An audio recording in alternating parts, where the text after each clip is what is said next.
Yeah, I don't know about you, right? I don't think that's helping the way the car's running. That's not actually holding anything on. God almighty, everything's broken.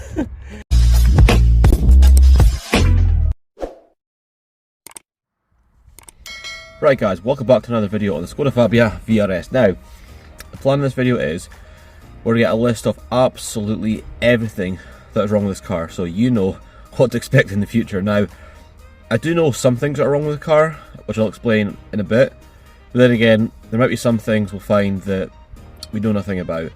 That's just the way it is with old cars and old modified cars too, especially when potentially other people's quality of work is not always the best. Sometimes I need to go in there and do the work again. But anyway, the things I know that's wrong with the car is, as mentioned, it doesn't run properly, it's lumpy. And I think I found out what that is, so I'll show you that shortly. But we'll start in the engine bay because there's a few problems there we need to address. Although in this video won't be fixing anything in this video, that'll be for the next video. But in this video, we're going to just check the car over. I'll get you a full list of everything that's wrong with it. Then we can get a plan drawn up. Anyway, let's start under the bonnet. With that being said, if you do enjoy this video, then please give it a thumbs up. And if you're new to the channel, you want to see more in this car, plus plenty of other stuff I have on the channel, like my Corsa B C20, my BMW 330D, plus old projects such as my Ford Capri. I've got lots, guys, so check that out.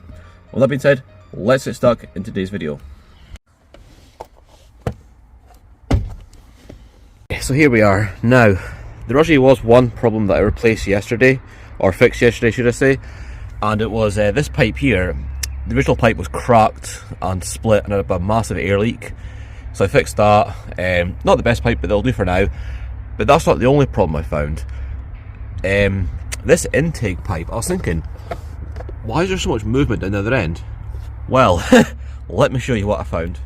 Yeah, I don't know about you, right? I don't think that's helping the way the car's running. Jesus. Well, that's knackered. Right, so next problem. Not really an issue, but obviously it does need fixed. Now, down here, one of the little pins has come out of the oil pressure sensor, which does cause a light to come on the dash, so that's something that needs fixed. That won't be too bad though, that'll take me 2 seconds. I can do that off camera in part of the next video. Right, now I have two more problems down here, chief among which is, now watch this guys. God almighty, everything's broken. Oh god. Anyway, so yeah, we need a new gear linkage turret because some moron thought it'd be good to put a blubber weld on top of it, which isn't actually the correct way to fix it. I've had this problem with my Seat Ibiza, and I actually managed to fix it without doing that, so yeah, I'll need to remedy this. Also, this gearbox mount is absolutely knackered, because when I started the car up, the engine was shaking violently, but don't worry, I'm already in touch with a company to supply me with some polyurethane engine mounts for both sides, and probably the dog bone one too, and hopefully he'll sponsor the channel, so I'll let you know how we got with that. I'm still waiting on hearing back from him. But apart from that, apart from the engine bay being an absolute pigsty, on here anyway, we're good. I mean, obviously, you know, this needs plumbed in, all the rest of it, but that's like, that is the least of my head. Jesus, that hurt. But yeah, apart from all this, I mean, that's just trivial really, but the main thing we need to do is that turbo pipe.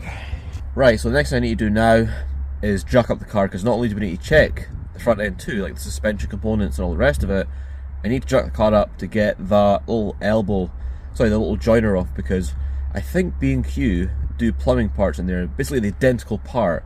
It's just a reducer, it's nothing fancy. If I can get one of those in B&Q, that'll be perfect, just for now, just so I can confirm that's why the car's not running properly, and I'm pretty sure it is anyway, let's be honest. I mean, but yeah, so I need to measure the size. So anyway, I'm going to jack the car up, and I'll get that bit of pipe off, but we'll also check the front suspension, make sure there's no problems there, make sure the wishbones are good.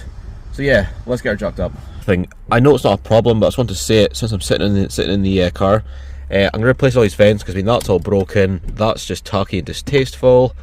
That's okay, but yeah, I'm going to replace these vents, get the standard ones and paint them silver, potentially, just so it's all looking nice, but that's just horrible. It doesn't even match anything, like, do you know what I mean? Anyway, let's jack the car up. Yeah, we got a bit of a problem, guys. Like, the jack won't even go in the chassis leg. How the hell am I supposed to jack it up? It is quite low, but I didn't realise it was that bloody low. God almighty. I'm not being funny, right? I'll probably need to raise the suspension of this thing up a bit at the front.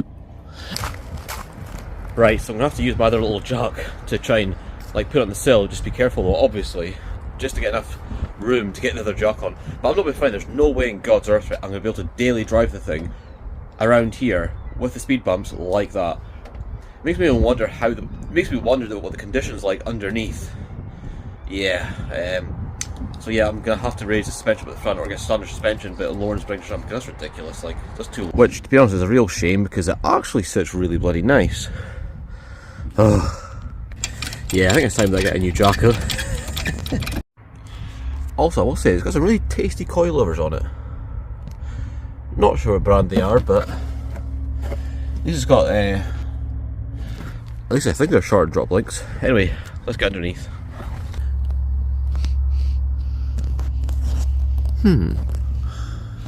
Well, to be fair, underneath is actually looking a lot better than I expected. I was expecting to come under here looking at a lot of rotten parts and a lot of stuff needing replaced, but that's actually alright. I mean, that's for the fog light, I think. But everything's actually looking pretty good, guys. Sub looks good. Nothing really. And at least there's clearance between the boost pipe and the drive shaft, which is a common problem with these. Mind you, that CV boot is split, so that's another job. Yeah, again, coming to the driver's side, everything looks pretty good. Wishbone, a little bit of corrosion, but nothing to worry about. Everything on here looks pretty good. No idea what that's all about. Yeah, everything looks pretty good, guys. We oil leak there, but that can't be anything serious. Well, hope not anyway. I'm pretty sure that's from the brake cleaner I just sprayed in the front of the engine. That's probably what that is. Now, one of the reasons I bought this car is just look at the sills. I mean, I know they've been painted to a really poor standard, but they're really, really straight and very solid. I also would not be surprised if they've been replaced. Now, I was told these rear axle bushes have been replaced, but because they weren't advisory in the MOT, but I don't think they have. They don't look very new, if you know what I mean. I don't think new parts are supposed to look like that. Yeah. Anyway, I actually am looking at a brand new rear axle because there's someone local-ish selling a brand spanking new rear axle with bushes for 70 quid.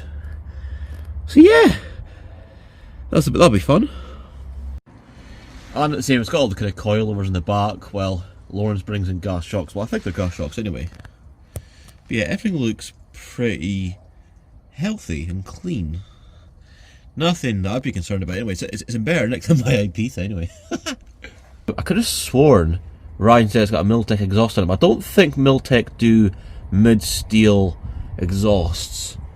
Yeah. Unless that's mistaken. Maybe he's talking about the downpipe. But that doesn't look very Miltech either. But it's all good under here, guys. I'm really happy.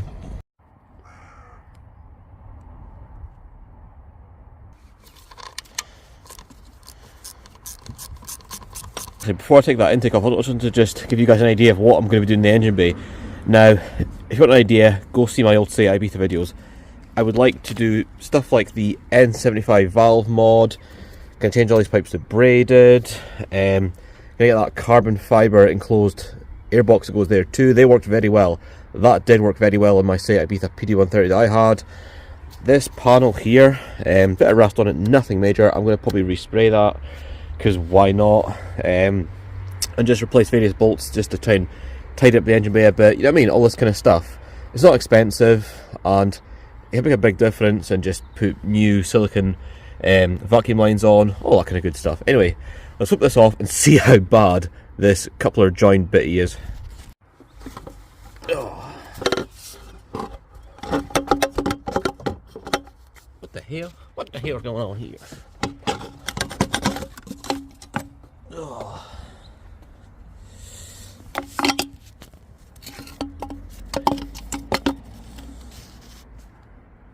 Yeah, that's probably why the car's not running properly.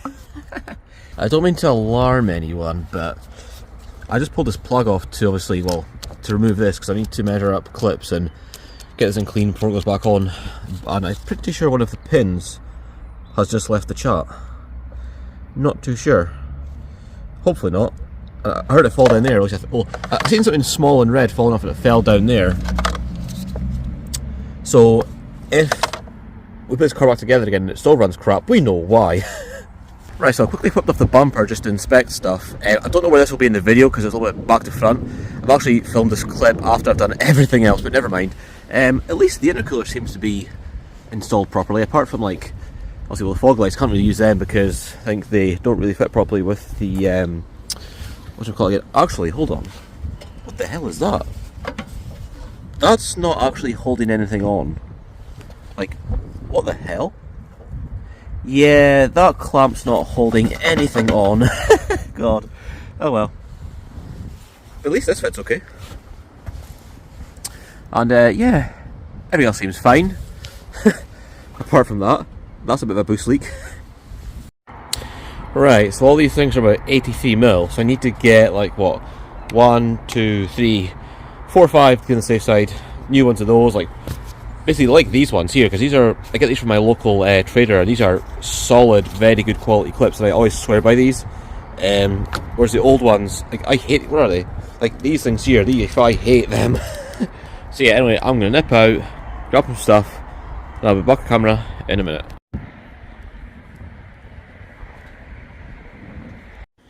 Right, so I got brand new clips, and can you see why I go and get better ones? Because I mean, like, look at this one here, right? 2 seconds. Like, that's like very flimsy. That one is very, very good quality. It was actually about, was it like just under £10 for, how was it, all of these ones, 10 quid. But they're worth it because I mean they're very strong and they last, whereas they're just flimsy crap. Anyway, so next stop is B&Q.